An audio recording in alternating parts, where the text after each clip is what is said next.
even believe it. What did I do? Because I was at a party. And that was the first time I tried to smoke a cigarette. I drank palm wine. I mean, quite alcoholic, a strong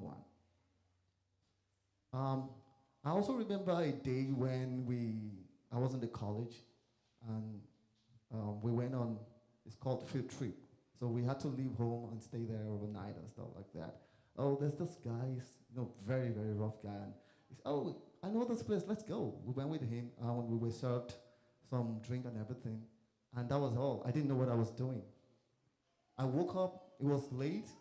It was, I have to tell you all the truth. And it was so bad. I mean, so many things that happened to me, make some kind of videos, even do some sort in the house because he's a big boy and everything. He was a big boy and everything. So I got influenced by all those things. But you're lucky because you are influenced by the kingdom already. You have Christ in you.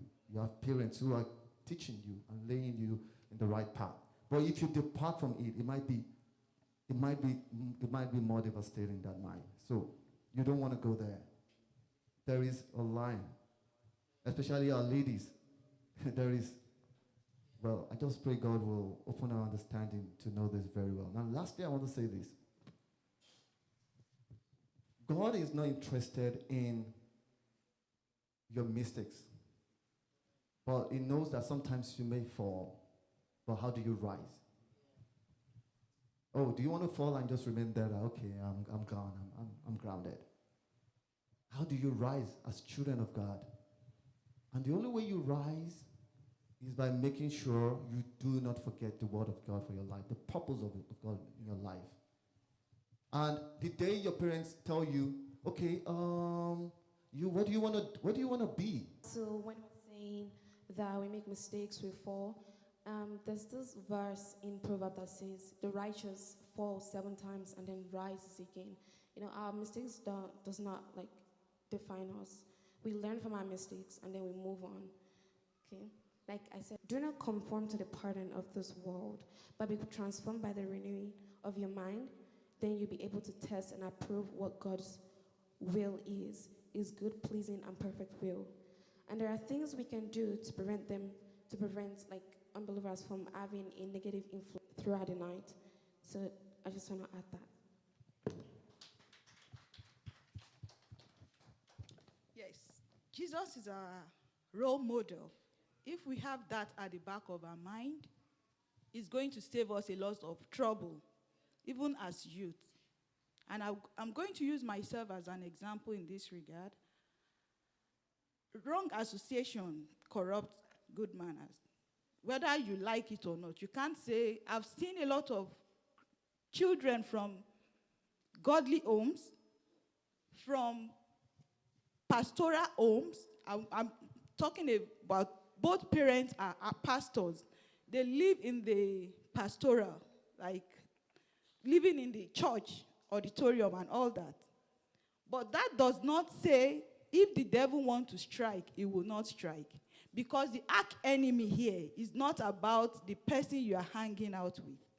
It's the person that is waging war against your soul, not your real, physical body.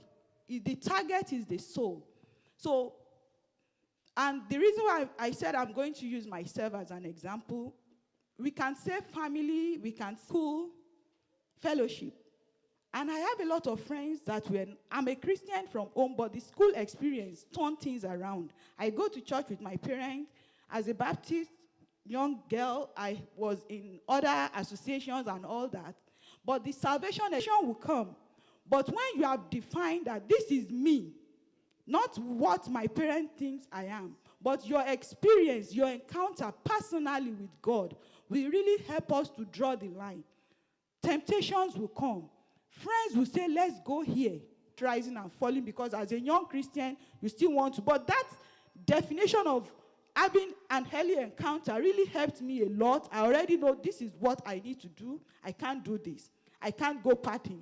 I will tell you then, I can't remember if I know how to sing all this to join Baptist Student Fellowship. Because of my personal experience, I know what to do. They were not monitoring me. And I have friends that their parents are actually Deeper Life members. But their experience in school was different. I'm not saying this to mock or ridicule anybody. You have to experience that thing personally.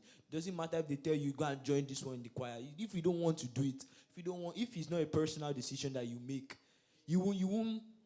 There's a difference if it's you that make because if you are coming from a Christian background, they'll tell you. I just want to in drawing the line. I believe very well that we've discussed at home. In drawing the line, you only have in life 2 answers to all questions, not 3. Used to deceive you or bamboozle you. Now, this is what I'm saying. Now, if you have a child that likes to watch the TV, or that likes the computer, or that always wants phone, runs like to the Hollywood and everything to do that, they can start in the house of God. Like, I'm a living example.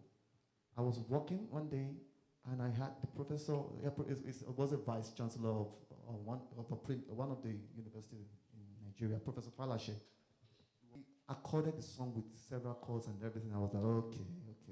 Tells another one to cover up. Tells another one to cover up. So we must show love and make sure we guide them in the right step when they love something. Okay. Also, I want to add something to when it says like children making their choices, and also comparing to, that everyone has unique talents. We are different. We have our likes, our dislikes. We have our unique abilities. And also comparing like a child to another child really hurts a lot. It's very damaging. Can cause like even depression and trauma to the child, and also way of people not just viewing church as a chore or something they have to do, but more as something they actually enjoy and they're looking forward to coming to. I want to say it here, because she's one of the most derailed musicians in Nigeria, though known all over the world and everything. But one thing is this: the devil will definitely add sorrow to that. The Bible